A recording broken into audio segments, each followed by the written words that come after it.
안녕하세요, 맹피셜입니다. 오늘은 지금 세리아에서 1위를 달리고 있는 팀 나폴리에 대해 얘기해보겠습니다. 그럼 재밌게 봐주세요. 먼저 올 시즌 나폴리의 상승세를 다루기 위해선 2022년 여름 이적 시장에 대해 짚고 넘어가지 않을 수 없습니다. 작년 여름은 나폴리에게 있어 아주 큰 변화를 해야만 하는 시기였습니다. 팀 수비의 핵심이었던 쿨리발리가 첼시로 이적했을 뿐만 아니라 2010년대 나폴리 그 자체였던 레전드를 무려 2명이나 떠나보내야 했기 때문입니다. 바로 드리스 메르턴스와 로렌조 인시냐입니다. 팀의 상징적인 선수를 3명이나 잃어버린 나폴리는 2022년 여름 그들을 대체할 선수를 구해야만 했죠.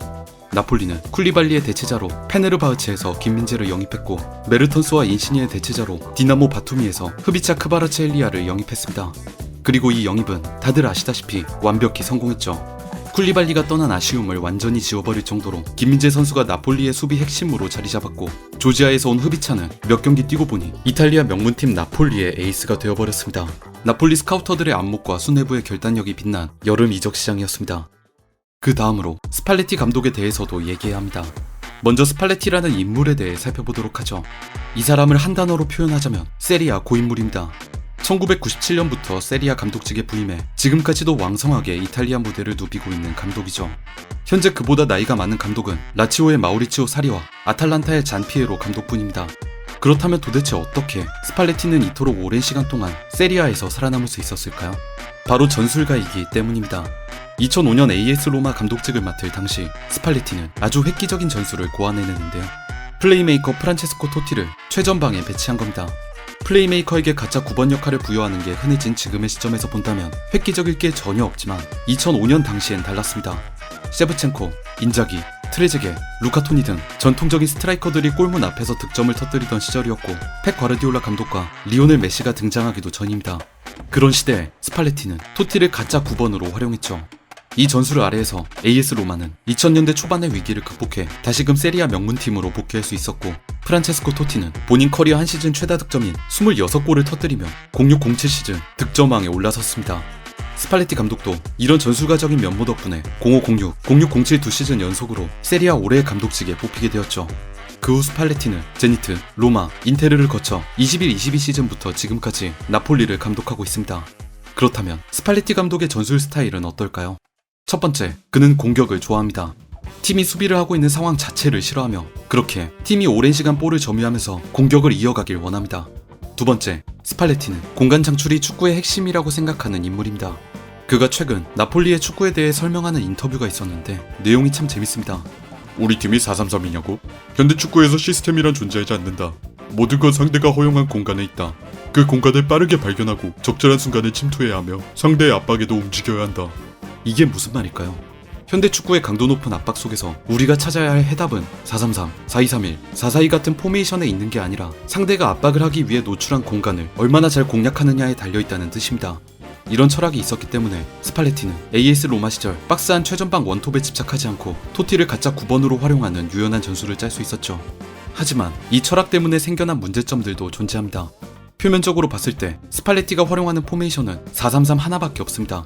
그러니 많은 전문가들과 팬들은 그가 두 번째, 세 번째 옵션이 없는 감독처럼 얘기하곤 하죠. 위기에 대처하기 위한 패가 많지 않은 감독이라면서요. 그런데 저는 이와 같이 축구를 보는 방식이 다소 잘못되었다고 생각합니다. 특히 스팔레티 감독의 축구에선 더더욱 그렇습니다.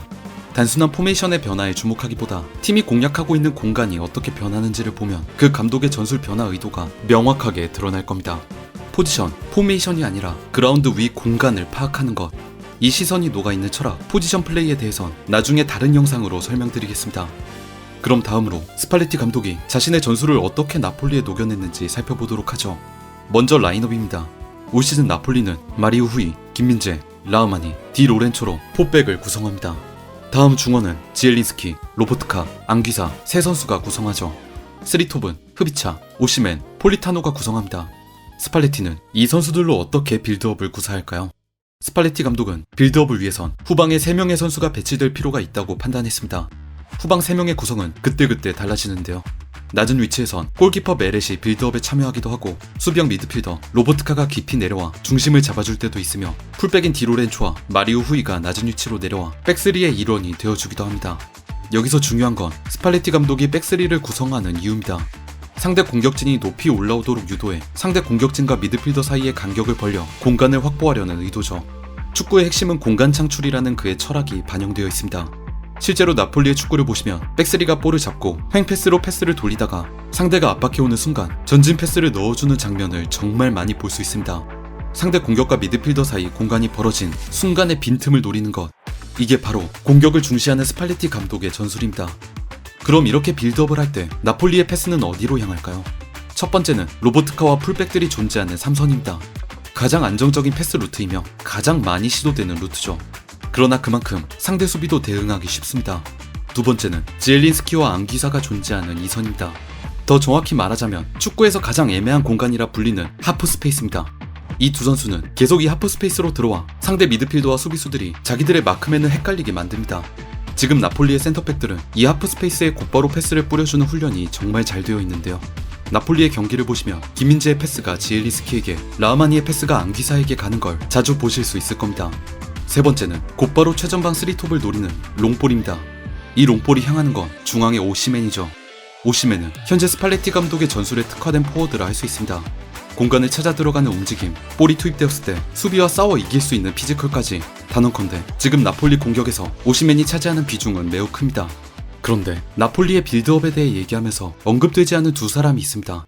바로 양쪽 윙포워드 흐비차와 폴리타노인데요. 이 두 사람은 양쪽 터치라인 넓게 벌어져 빌드업에 큰 가담을 해주지 않습니다. 왜냐하면 이들은 측면 터치라인에 머물면서 나폴리 빌드업의 종착지가 돼줘야 하기 때문이죠.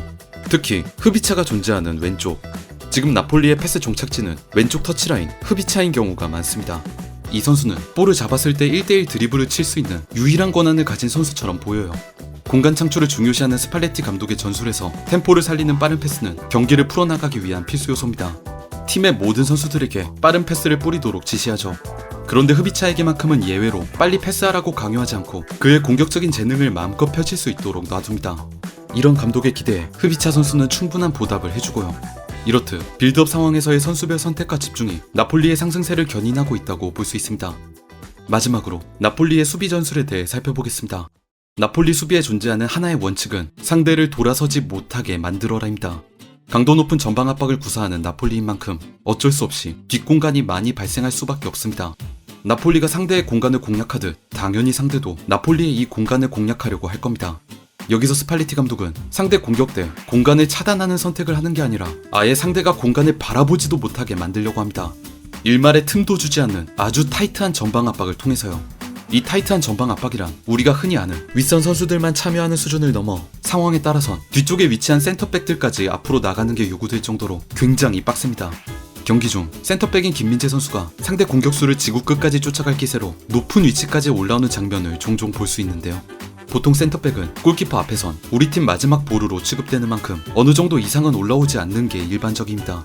하지만 스팔레티 감독은 한 명이라도 더 많은 인원을 압박에 투입시켜 우리 팀이 수비하는 상황을 1초라도 더 빨리 끊고 싶어 합니다.